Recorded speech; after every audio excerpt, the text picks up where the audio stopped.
Bonsoir, je suis Doji Maunito Djeuti Olu. Dans cette troisième petite vidéo sur le roue-mètre, je vais vous montrer comment mesurer une ligne courbée que j'ai tracée sur le sol avec le roue-mètre que j'ai créé. Donc le premier instrument de mesure circulaire graduée.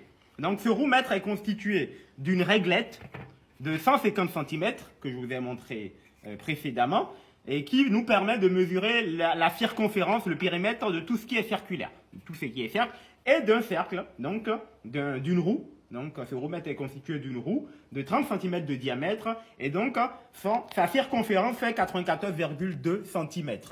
Donc voilà, j'ai tracé un repère rouge en bas à la verticale, donc de 0 à 94,2. On va d'abord essayer de mesurer cette ligne courbe, donc avec un ruban mètre.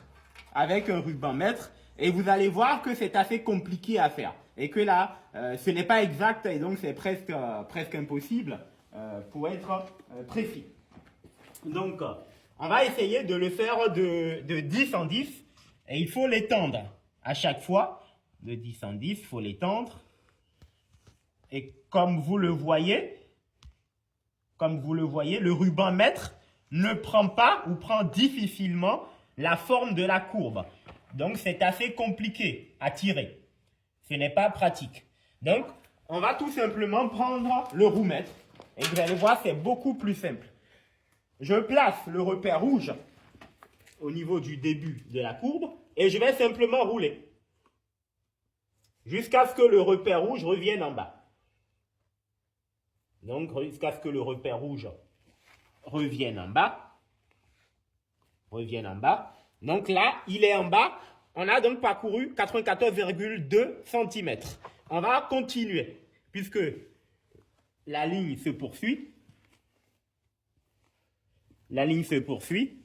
Donc voilà, et on arrête là. Ça fait 94,2 cm x 2, tout simplement. Donc vous avez la longueur de cette ligne courbe. Donc c'est assez facile à faire. C'est un objet qu'on peut utiliser en maçonnerie, en pâtisserie et dans beaucoup d'autres domaines. Merci à vous, partagez massivement et à bientôt. Vive la science!